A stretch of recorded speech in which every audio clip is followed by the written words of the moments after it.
ଆଜି ତ ଆମ କ୍ଲବ୍ରେ ଏତେ ଭିଡ଼ ଥିଲା ଯେ ମୁଁ ଦେଖିକି ମୁଣ୍ଡ ଖରାପ ହେଇଯାଇଥିଲା। ତ ଦୁଇଟା ତା ଭିତରେ ସାଙ୍ଗମାନେ ହଜି ଯାଇଥିଲେ। ଲାଷ୍ଟ ପର୍ଯ୍ୟନ୍ତ ଭିଡ଼ିଓ ଦେଖନ୍ତୁ କେମିତି ହଜିଲେ। ତ ତା ଭିତରେ ସବସ୍କ୍ରାଇବର୍ ଆଣ୍ଡ କମେଣ୍ଟ କରିଦିଅନ୍ତୁ।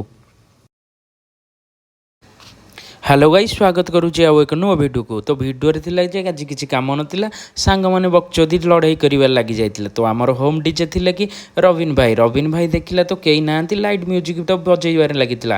ତ ତାପରେ ମୁଁ ଟିକେ ବାହାରୁ ବୁଲି ଆସିଥିଲି। ବାହାରୁ ବୁଲି ଆସିକି ଆମର ଗୋଟେ କେଫେ ଥିଲା, ତା ଦେହରେ କେହି ଗେଷ୍ଟ ନଥିଲେ। ତ ଗେଷ୍ଟ ନଥିବା ଲାଇଟ୍ ଫାଇଟ୍ ସବୁ ଅନ୍ ନଥିଲା।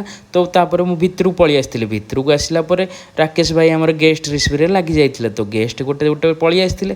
ତ ମୁଁ କ'ଣ କରିଥିଲି ନା ଭିଡ଼ିଓ କରିବାରେ ଲାଗିଯାଇଥିଲି। ତାପରେ ଭିତରକୁ ଆସିକି ଭିଡ଼ିଓ କରିଥିଲି।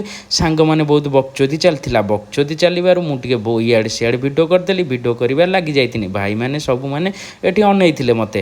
ତ ଯେଉଁମାନେ ବି ଜବ୍ ଚାହିବାକୁ ଚାହୁଁଛନ୍ତି କି ଜବ୍ କରିବାକୁ ଚାହୁଁଛନ୍ତି ମୋତେ କମେଣ୍ଟ ବକ୍ସରେ ତାଙ୍କ କଣ୍ଟାକ୍ଟ ନମ୍ବର ଆଉ ନେମ୍ ଲେଖିକି ଛାଡ଼ି ଦିଅନ୍ତୁ। ତାପରେ ମୁଁ ତ ଖାଇବାକୁ ପଳେଇଥିଲି। ଖାଇବାକୁ ଗଲା ପରେ ଖାଇବାରେ ଥିଲା ଭାତ ଡାଲମା ଥିଲା। ତ ଡାଲମା ଖାଇକି ଭାତ ଖାଇକି ମୁଁ ଗୋଟେ ସାଙ୍ଗ କତିକି ପଳେଇଥିଲି। ସବୁ ବହୁତ ମନ ଦୁଃଖ କରିଥିଲି। ତାପରେ ଭିତରକୁ ଆସିକି ଦେଖିଲା ଆଉ ତ ମହୁମାଛି ଭଳିଆ ପୋକ ହେଇଯାଇଛନ୍ତି। ଆଉ ସେଇ ପୋକକୁ ଦେଖିକି ମୋ ମୁଣ୍ଡ କ'ଣ ହେଇଯାଇଥିଲା। ତ ସେଇ ତାରି ଭିତରେ ଦେଖିକି ଆମର ଗେଷ୍ଟ ଡିଜେ ବି ଆସିଯାଇଥିଲା। ଗେଷ୍ଟ ଡିଜେରେ ଥିଲା ଓ ଡିଜେ ରେହେନ୍କୁ ଦେଖିକି ସେ ଯେଉଁ ଡ୍ୟାନ୍ସ ବାପଲୋ ବାପ, ତା ଡ୍ୟାନ୍ସ ଦେଖିକି ତ ମୋ ମୁଣ୍ଡ ଖରାପ ହେଇଯାଇଥିଲା। ଆଉ ଏବେ ରହୁଛି ନେକ୍ସଟ ଭିଡ଼ିଓରେ ଦେଖା ହେବ। ଜୟ ଜଗନ୍ନାଥ।